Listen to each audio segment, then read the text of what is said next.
de R.C. Sproul, y vamos a iniciar con una oración antes de entrar en materia. Te damos gracias, Señor, porque hasta este momento nos permites la vida. Te agradecemos por la vida de cada uno de los que está presente en esta reunión. Te damos gracias también por permitirnos reunir de esta manera.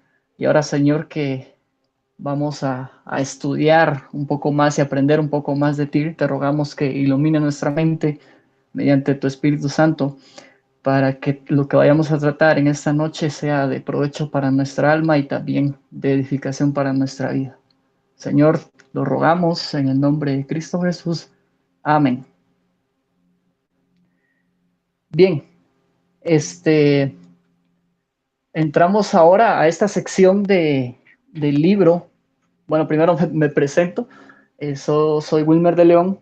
Desde hace muy poco pues estoy colaborando con los hermanos de Unidos por el Evangelio, y esta pues sería mi primera clase de teología sistemática, y anteriormente habíamos estado viendo lo que era cristología, y ahora vamos a entrar a lo que es neumatología. Esta sección tiene que ver con el estudio del Espíritu Santo, y en lo que nos corresponde en esta noche vamos a ver su obra en el Antiguo y también en el Nuevo Testamento. A esta sección se le denomina neumatología. Vamos a ver más adelante su etimología. Pero de lo que trata es el estudio acerca del Espíritu Santo, su obra, quién es, qué es lo que hace, su ministerio en la vida del hombre, y también su rol en la salvación humana. Respecto a la palabra neumatología, bueno, se deriva principalmente de neuma, que significa espíritu, aliento o soplo. De hecho, neuma es de donde nosotros obtenemos diferentes palabras que tienen que ver con nuestros pulmones e incluso con enfermedades respiratorias, como neumonía, por ejemplo, tiene que ver también desde ahí. Entonces, su significado etimológico tiene que ver con algo que es inmaterial, algo que es espíritu, que es aliento o que es soplo. Aplicado en la teología sistemática, esto es entonces el estudio del Espíritu Santo. Solo me confirma si estamos avanzando con las diapositivas. Sí, es correcto. Gracias. Entonces, entrando un poquito al asunto, el Espíritu Santo, ¿qué es o quién es? ¿Cuál sería aquí en este caso la pregunta correcta? Porque según lo que creen los testigos de Jehová, pues esto del Espíritu Santo no es como una persona, sino más bien es como una fuerza que impulsa o incluso que puede influir en los seres humanos, pero no se trata de una personalidad o que esto sea una persona como tal. Para ellos el Espíritu Santo es algo, no es alguien. Entonces aquí empezamos a corregir este asunto, que podríamos decir que esto sería una herejía, y nosotros entonces traemos esto al concepto correcto y tratamos de definir que el Espíritu Santo no es algo, sino que el Espíritu Santo es alguien. Entonces, y basados en que el Espíritu Santo es alguien, tenemos que evaluar algunos puntos que tienen que ver directamente con que sea persona. Y en primer lugar, este Espíritu Santo es inteligente. Tenemos ahí el versículo de 1 Corintios capítulo 2, verso 10 y 11, el cual dice: pero Dios nos la reveló a nosotros por el Espíritu, porque el Espíritu todo lo escudriña. Ahora, para poder escudriñar, eso requiere de que exista una mente que pueda discernir, una mente que pueda escudriñar incluso lo profundo de Dios, porque ¿quién de los hombres sabe las cosas del hombre sino el espíritu del hombre que está en él? Así tampoco nadie conoció las cosas de Dios sino el espíritu de Dios. Entonces aquí tenemos una característica que realza que este espíritu, o específicamente este Espíritu Santo, es inteligente, y eso denota que es una característica personal o de una persona. Número 2, tiene sentimientos. Aquí tenemos otro versículo, Efesios 4:30, el cual dice: y no contristéis al Espíritu Santo de Dios. Ahora, nadie que no tenga sentimientos podría ser distinto a una persona. Esto necesariamente es una característica de una persona. Otra característica es que tiene voluntad. Primera de Corintios 12:11 dice, pero todas estas cosas las hace uno y el mismo Espíritu. Esto denota voluntad porque Él reparte a cada uno en particular como Él quiere. Entonces esta sería una tercera característica que también denota personalidad. Tiene voluntad para hacer lo que Él quiere. Y de paso también quisiera que notáramos que en el Nuevo Testamento, cuando se refiere al Espíritu Santo, el Nuevo Testamento no se refiere a que eso es simplemente algo, sino que es alguien, y por eso se refiere al Espíritu Santo como Él. En este caso, Él reparte a cada uno como Él quiere. Esa sería una tercera característica. Una cuarta característica, enseña. Más el Consolador, el Espíritu Santo, a quien el Padre enviará en mi nombre, Él os enseñará. Aquí tenemos nuevamente este pronombre en tercera persona inclusive. Él os enseñará todas las cosas y os recordará todo lo que yo os he dicho. Una quinta característica, guía. Romanos 8:14 dice, porque todos los que son guiados por el Espíritu de Dios, estos son hijos de Dios. Aquí tenemos entonces nuevamente una voluntad o un discernimiento para poder tomar una decisión de por dónde y por cuál camino ir. En este caso, puede guiar. Otra característica, comisiona. Hechos 13:4 dice, ellos entonces, enviados por el Espíritu Santo, ¿quién los envía? El Espíritu Santo. Eso no es algo que comisione, sino es alguien. Entonces, recalcamos nuevamente ahí que es una personalidad la que está detrás del Espíritu Santo, o más bien el Espíritu Santo es una persona. Aunque es una persona, este también es igualmente divino, y entonces aquí empezamos a fundamentar nuestra doctrina de la Trinidad. Al mismo nivel de Jesús, para lograr una santificación que solo puede ser alcanzada por Dios. En 1 Corintios 6:11 encontramos que este Espíritu Santo es el que nos ayuda constantemente en la santificación. Esta es una obra que solo puede ser alcanzada por Dios, y Dios es el único que tiene atributos divinos. Entonces, con respecto al Padre, con respecto al Hijo, el Espíritu Santo es igualmente divino, siendo también omnisciente al escudriñar aún lo profundo de Dios, como lo vimos en una de las primeras características de su personalidad. Es omnisciente, pues todo lo sabe, en este caso aún lo profundo de Dios. Es igualmente divino porque es omnipresente, como lo declara el salmista en el Salmo 139:7. Ahí se me fue un 3 de más en la diapositiva.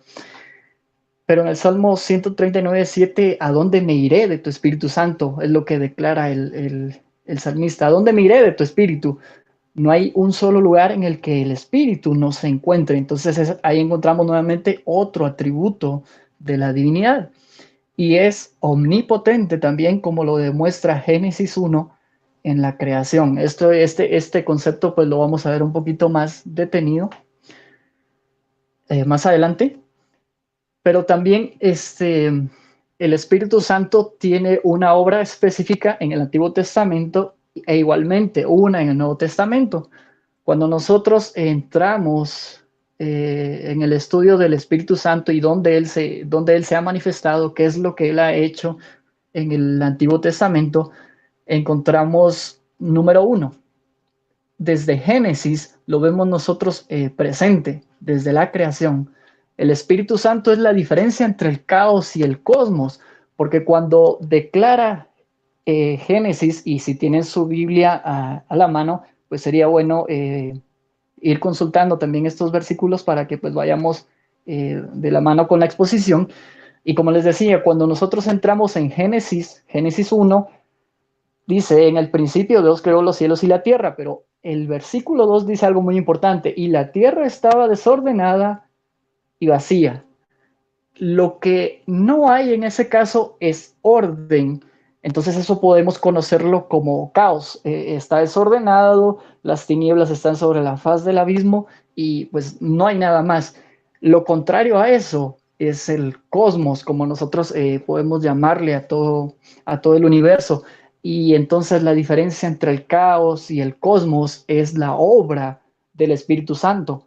¿Por qué? Bueno, porque Él está allí precisamente en ese momento. Si nosotros vemos la segunda parte del verso 2 del capítulo 1 de Génesis, donde dice que el Espíritu de Dios se movía sobre la faz de las aguas.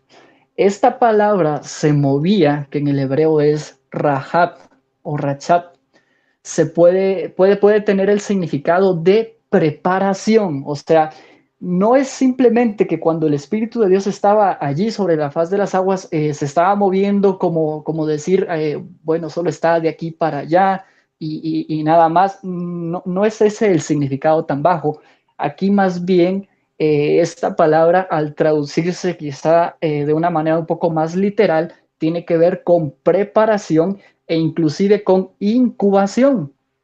Normalmente esta palabra alude a las crías de las aves, cuando las aves están en su nido y están incubando sus huevos, están preparando, están cirniendo, como también puede ser otra traducción de esa misma palabra. Entonces, la diferencia, nuevamente, y quiero recalcar aquí, porque aquí empieza la obra del Espíritu Santo en el Antiguo Testamento, que la diferencia entre todo ese desorden que existía, todo ese caos que existía, y el cosmos y el orden que ahora nosotros tenemos a través de todo el universo, la diferencia la hizo el Espíritu Santo mediante su movimiento, como lo dice la traducción Reina Valera 60, o una traducción que puede ayudarnos más.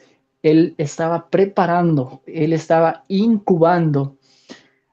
Ahora es bastante curioso también si nosotros nos trasladamos a la Septuaginta, la primera traducción al griego del Antiguo Testamento, y esa palabra de se movía, la palabra movía se traduce como epicéreto en griego. Y cuando nosotros nos vamos hasta Lucas 1, cuando se narra la concepción milagrosa de Cristo en María, encontramos una palabra muy similar que es epelefestai. Básicamente es lo mismo o la misma obra creativa que el Espíritu Santo lleva a cabo en el vientre de María. Es ese mismo poder que ordena el universo desde el principio. Es exactamente el mismo verbo, es exactamente la misma acción, es exactamente el mismo poder, es exactamente el mismo espíritu que lleva estas dos obras milagrosas. Entonces, respecto a la obra del Espíritu Santo en el Antiguo Testamento, tenemos que tener muy en cuenta que empieza desde la creación, desde su sabiduría, en su creatividad y la organización del universo mismo, el poder que estaba actuando, que es Dios mismo a través de su Espíritu Santo, es esto. También otra de las actividades en las cuales se ha manifestado el Espíritu Santo en el Antiguo Testamento es el carisma sobre los líderes de Israel en este caso. Tengo acá dos versículos bastante importantes.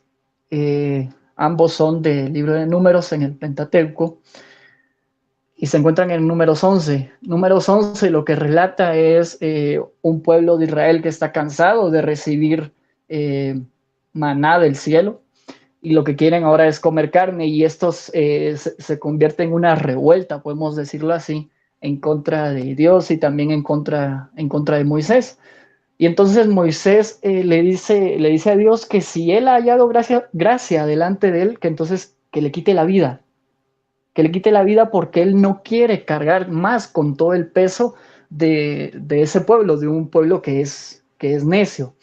Y entonces Dios le dice que ese espíritu de guianza, ese espíritu de juez, ese espíritu de discernimiento que tuvo Moisés, Dios dice en Números 11:17 que lo va a compartir con otras 70 personas para que él no lleve la carga estando solo. Y entonces en Números 11:29, Moisés hace esta declaración en su segunda parte: ojalá todo el pueblo de Jehová fuese profeta y que Jehová pusiera su espíritu sobre ellos. Entonces, este espíritu que actuaba en Moisés es el mismo que actuó también en la temporada de los jueces y en la temporada de los reyes, y este espíritu los ayudaba a llevar a cabo sus tareas. En este caso, la tarea específica de Moisés era sacar el pueblo de Egipto y llevarlo hacia la tierra prometida.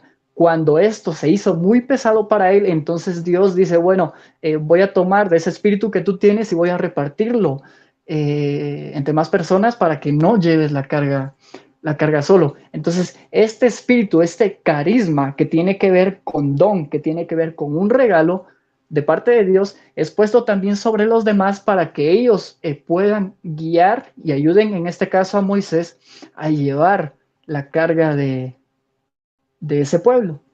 Entonces, las características de este trabajo, de este ministerio que desempeña el Espíritu en el Antiguo Testamento, es que capacitaba a los hombres para poder llevar a cabo sus tareas, tanto en Moisés, tanto en los jueces, en los reyes.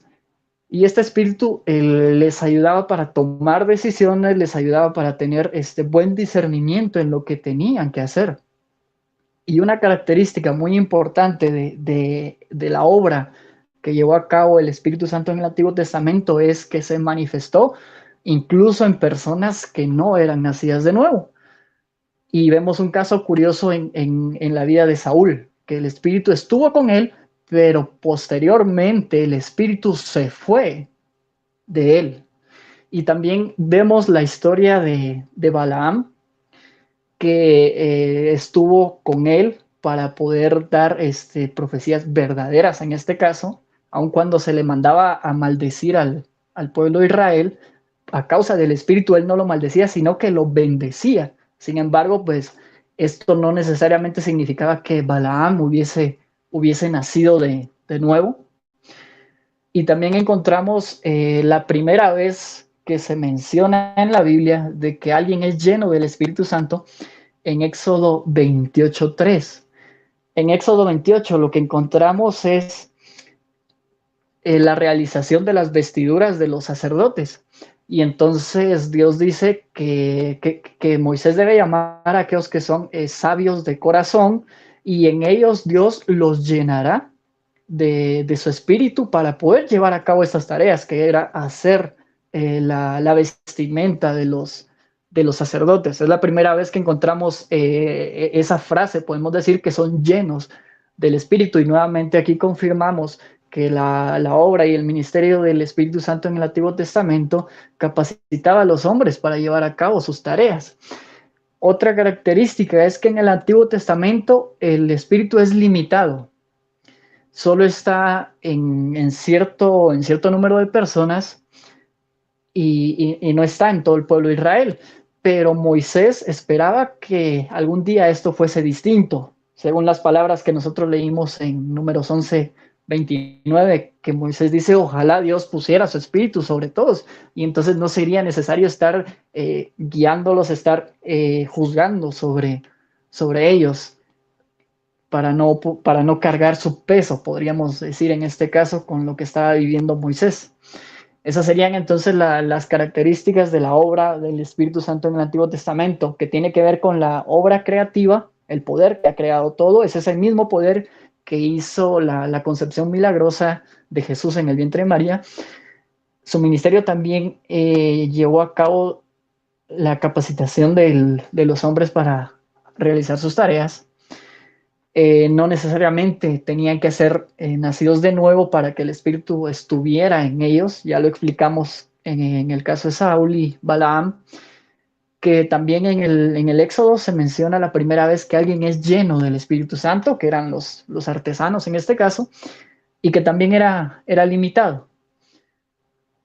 La obra del Espíritu Santo en el Nuevo Testamento tiene que ver con un espíritu de vida, tiene que ver con un espíritu sustentador de esa misma vida, y tiene que ver también con la enseñanza, con que Él también es un maestro.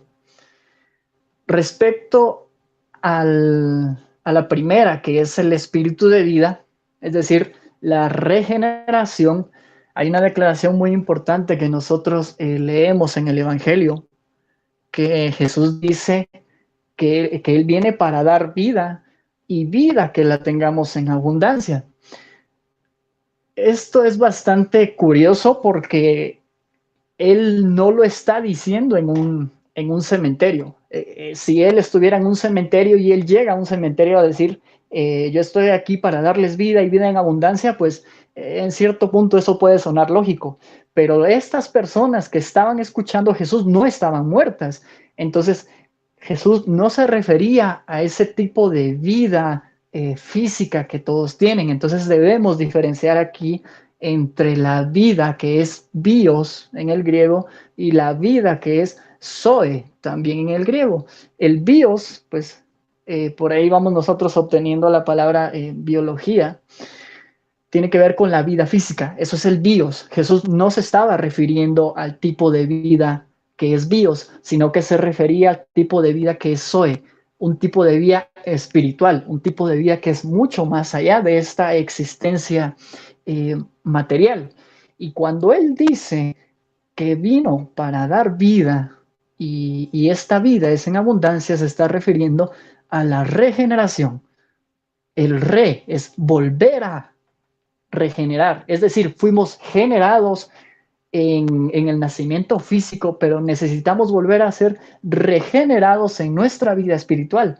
Aunque nacemos vivos materialmente o físicamente, nacemos muertos espiritualmente, y es aquí donde debemos volver a nacer. Y esto, que es la regeneración, también tiene que ver con la consumación del plan de salvación. Es decir, esto es la Trinidad. Dios Padre hizo el plan de salvación para la humanidad.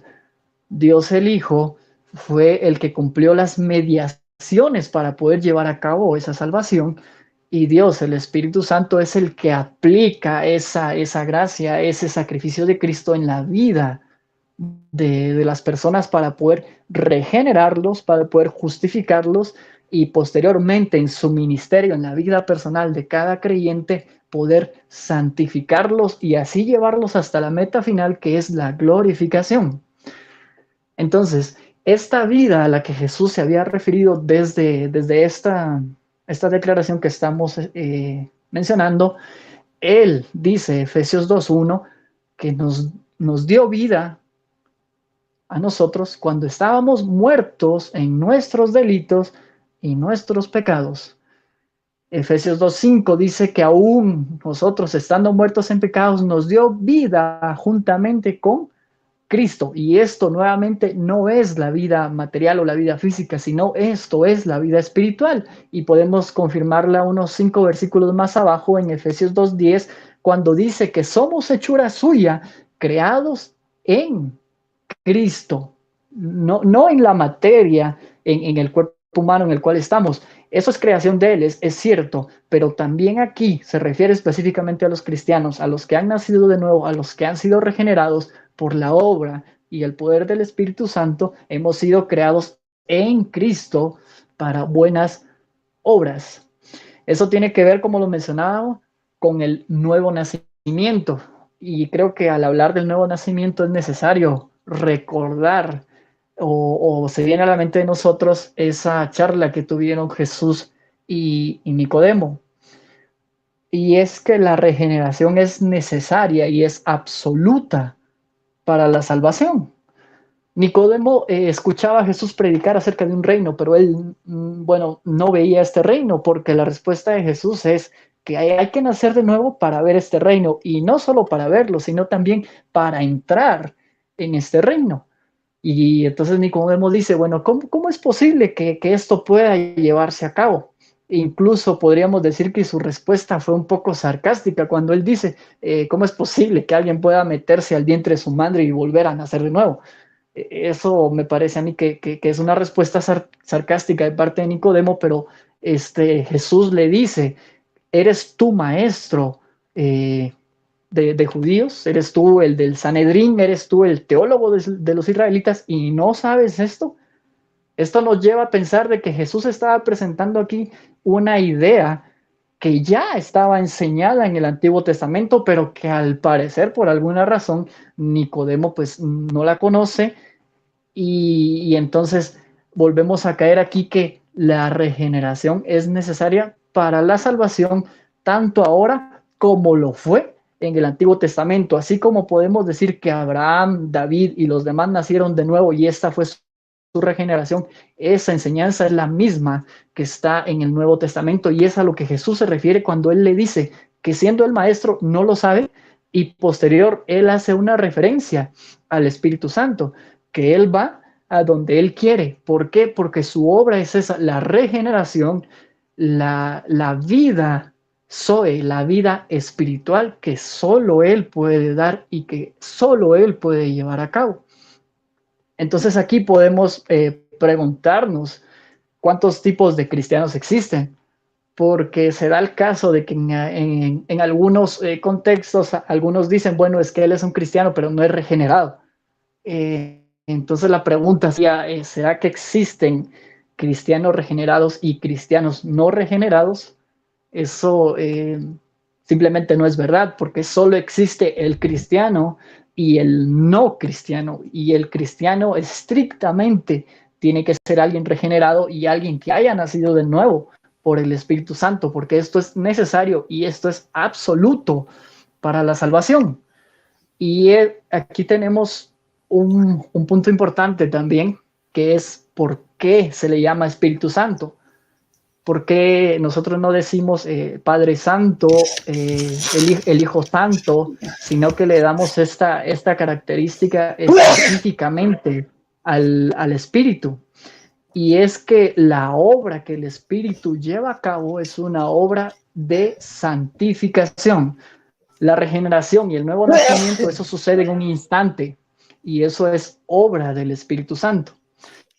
Pero el producto y el proceso del resto de la vida del creyente es la santificación. Y ese es el ministerio principal que desempeña el Espíritu en la vida de los creyentes desde el Nuevo Testamento hasta hoy en día, la santificación de los creyentes.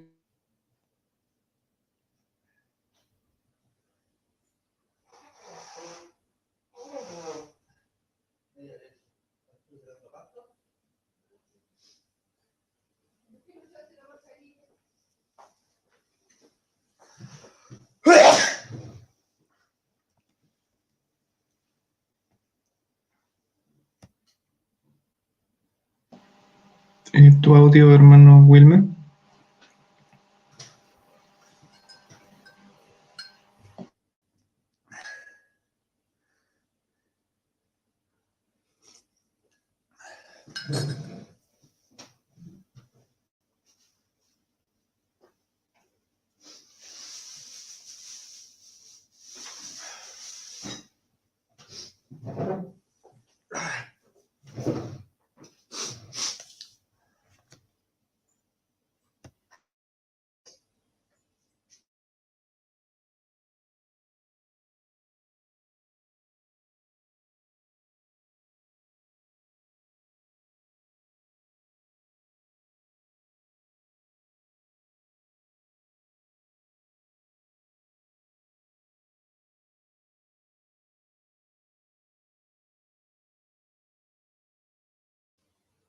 Hola, ¿nos escucha?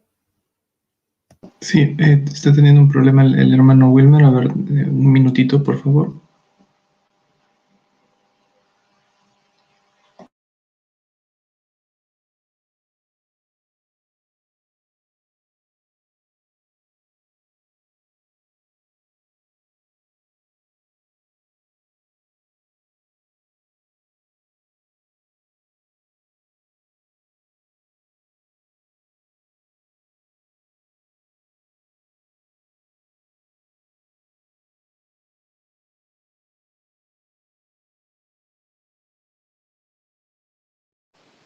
Ahora sí, Sí, ahora sí. sí creo que Por ahí se desconectó. No sé si tenemos ya de vuelta la presentación. Correcto. Listo. Bien, entonces, continuando con la obra del Espíritu Santo en el Nuevo Testamento, como ya vimos, Él hace la obra de regeneración, la obra de santificación en la vida del hombre, pero también lleva a cabo una tarea que es importantísima y es su ministerio, podemos llamarlo así, de la enseñanza, ya que el Espíritu Santo también es un maestro santo, porque principalmente es el inspirador de las Sagradas Escrituras, es decir, el que ha instruido, el que ha inspirado a aquellos hombres que han redactado literalmente las Escrituras, como también es el único iluminador de las mismas. Él las escribió, podemos decirlo así, por lo tanto, Él las entiende, por lo tanto, Él puede enseñarlo.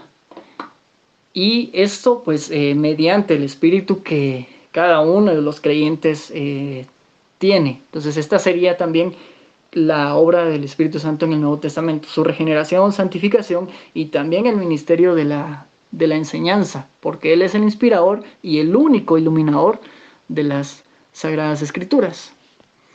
Eso sería entonces, hermanos, respecto a la obra de, del Espíritu Santo en el Antiguo Testamento como el Nuevo Testamento.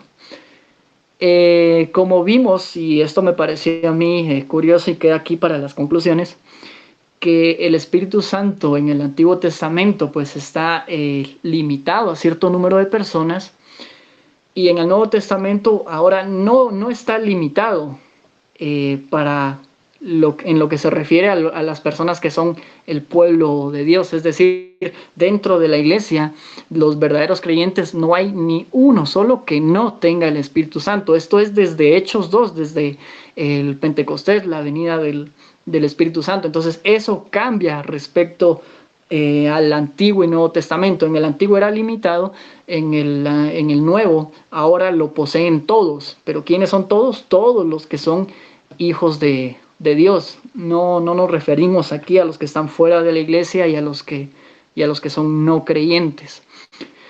Otra característica aquí es, y también guiada por este mismo concepto, es que en el Antiguo Testamento, aunque el Espíritu estuvo con personas no creyentes, personas no nacidas de nuevo, en este caso, ahora en el Nuevo Testamento, solo está con las que sí son nacidas de nuevo y con las que han sido regeneradas por Él.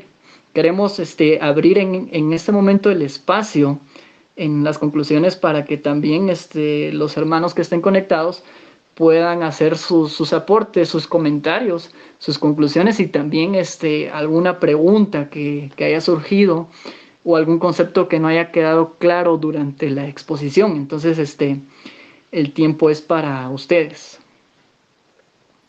Hermano. Sí, se le escucha, hermano, adelante. Tengo solo una duda, o sea, el Espíritu Santo actúa de forma regeneracional, por así decirlo, tanto en el Antiguo y el Nuevo Testamento. Si es la misma forma en que se salvan, por gracia, ellos miran al futuro y nosotros al pasado, entonces, ¿cómo habría una diferencia entre el Antiguo Testamento y el Nuevo Testamento? Ya que, por ejemplo, el Salmo 51, David dice, no quites de mí tu Santo Espíritu. Entonces eso me da a entender que el Espíritu Santo actuaba de la misma manera. ¿Qué piensa usted? Yo creo que actúa de la misma forma. Ahora, ministerialmente se hacía una distinción, pero creo que el Espíritu Santo siempre estuvo en el Antiguo Testamento con los hijos de Dios. Sí, exacto.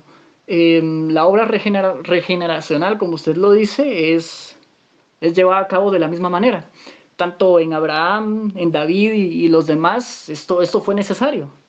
La obra del Espíritu Santo de volver a nacer, de ser regenerado, esto es necesario y es muy correcto cuando usted dice que ellos miraban hacia el futuro a través de la Pascua y nosotros miramos al pasado a través de la Santa Cena, que todo apunta al sacrificio expiatorio de Cristo.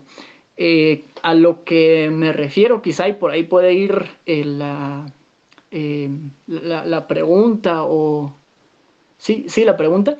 es que me refiero a que cuando se dice que estaba limitado, entonces, por ejemplo, en Moisés, como lo mencionaba, el espíritu de guiar, o sea, el espíritu de Dios, el espíritu de discernimiento, en este caso el espíritu para poder juzgar, estaba únicamente sobre Moisés. Entonces él era el que estaba encargado de atender básicamente a todo el pueblo según qué era lo que Dios quería que se hiciera. Este espíritu que es tomado de Moisés está puesto ahora sobre 70 más. Y aparte de estos 70 menciona que hay 2 más entre el pueblo. Y Josué se queja de esto. Josué se queja delante de Moisés que hay 2 más. Y le dice que no vas y los callas. Y entonces Moisés responde a esto de que ojalá todos tuvieran el Espíritu de Dios. Entonces, a eso se refiere cuando está limitado. Podría ir también por la vía de la revelación respecto a la voluntad de Dios en el discernimiento y en poder guiar al pueblo. No sé si estamos bien ahí. En conclusión sería que el Espíritu Santo en la regeneración es igual en todos los tiempos, pero ministerialmente Exacto. habría una diferencia. Exacto. En cuanto a la regeneración, todos en el Antiguo Testamento como en el Nuevo Testamento son salvados en la misma vía porque el sacrificio de Cristo es uno solo. Ellos del pasado hacia el futuro y nosotros del futuro hacia el pasado al mismo punto que es la cruz de Cristo respecto a la regeneración y la salvación. Pero en cuanto a ese espíritu de discernimiento, sí estaba limitado a unos cuantos en el Antiguo Testamento para poder llevar a cabo sus tareas. Y recordemos que también Ezequiel menciona algo muy importante cuando él dice que Jehová pondrá, o más bien Dios es el que está hablando, y él dice, pondré mi espíritu, y eso es hacia futuro, pondré mi espíritu sobre ustedes, ¿para qué? Para que guarden mis mandamientos, para que guarden mis preceptos y los pongan por obra. Entonces ahí notamos también de que ese ministerio, podemos decir, de guía, ese ministerio de discernimiento respecto a la voluntad de Dios para llevar a cabo las tareas, no estaba sobre todos, sino sobre algunos en específico. Ya, entiendo. Gracias. No sé si tenemos la participación de alguien más.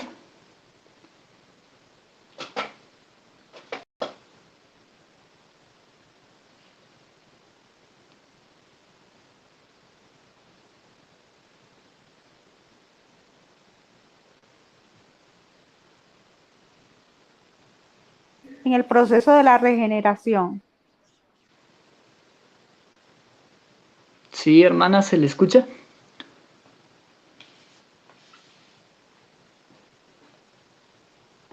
¿No me escucharon? Sí la escuché, pero específicamente... Se le escuchó proceso de regeneración, nada más. Ah, ok. En el proceso de la regeneración, entonces estamos el hecho de que los creyentes tienen enseguida el Espíritu Santo. No sé si digo bien. Ya, vamos a ver, su pregunta es si en el proceso de regeneración inmediatamente el Espíritu Santo llega al creyente. ¿Esa sería la pregunta? Así es, con el proceso de la regeneración, con el proceso. Ya. Bien, tal vez si desglosamos un poquito el concepto de regeneración, quizá obtenemos el asunto de la justificación, también por ahí el asunto de la adopción y santificación y finalmente pues la glorificación. El Espíritu Santo llega a la persona y entonces la convence de pecado. Cuando la convence de pecado, entonces podemos decir, sale de las tinieblas a la luz, reconoce su pecado. Él puede, en este caso, discernir que estuvo en pecado y necesita un Salvador. Cuando éste es convencido de pecado, entonces, ahora que se acerca a Cristo y sabe que la única vía es Cristo, y en Cristo está su justificación, ahí ocurren dos cosas instantáneas, que sería la justificación y la adopción. Y ahí mismo podemos poner el nuevo nacimiento. Esas son cosas instantáneas, son en ese instante. Pero cuando hablamos de la santificación y también de la nueva criatura, en este caso, entonces entramos a un proceso que debemos decir que lleva la vida completa, la vida humana, durante está en la tierra, el proceso de la santificación de la nueva criatura, donde empieza progresivamente a vencer el pecado para ir configurándose, para ir modelándose, para ir pareciéndose más a Cristo. Entonces, el proceso de la regeneración tiene que ver con la justificación, adopción, santificación, y cuando se consuma la salvación, entonces entramos a la glorificación. La justificación, la adopción y el nuevo nacimiento es algo instantáneo. Eso es instantáneo, eso pasa una sola vez y ya. Mientras que la santificación y la nueva criatura es el proceso continuo de la regeneración. No sé si estoy bien ahí con su duda y salimos de la misma. Sí, hermano, muy bien explicado, ya entendí. De acuerdo. No sé si tenemos a alguien más.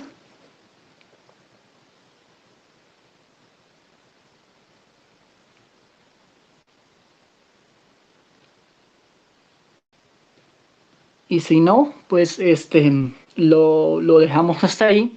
Espero yo que hayamos aprendido algo, y más allá de haber aprendido, pues que, que podamos glorificar a Dios por su obra a través de su persona, el Espíritu Santo, tanto en el Antiguo como en el Nuevo Testamento, y especialmente la obra de regeneración que está llevando a cabo en nuestras vidas, que es lo más importante. Concluimos aquí entonces y finalizamos igualmente como iniciamos, realizando una oración para despedirnos. Oremos. Señor, te damos gracias por el momento que tuvimos para poder estudiar tu palabra, para poder conocerte mejor, y también, Señor, a través de ese conocimiento poder glorificarte mejor en nuestras vidas. Te damos gracias por la comunión que podemos tener unos con otros a pesar de la distancia, a través de los medios. Y ahora, Señor, que damos por concluida esta clase, rogamos para que tu Espíritu Santo nos guíe, para que tu Espíritu Santo siga iluminando nuestras mentes, de manera que cada día podamos aprender más de ti y que cada día también podamos acercarnos más a ti, Señor. En esta noche rogamos porque nos guardes, rogamos porque guardes a nuestras familias, y si tú así lo quieres, Señor, el día de mañana veremos la luz de un nuevo día. En el nombre de Cristo Jesús oramos. Amén. Muy buenas noches, hermanos. La lista se va a mandar. Dios les bendiga. Hermano Caleb. Sí, lo voy a enviar ahorita por el chat y también por el grupo de WhatsApp. Okay. Listo. Gracias, hermanos. Muy buenas noches. Bendiciones. Dentro de 8 días tendremos clase. Sí, la semana que viene. Sí. Listo, muchas bendiciones a todos. Gracias, hermano. Listo, hasta luego. Dios los bendiga.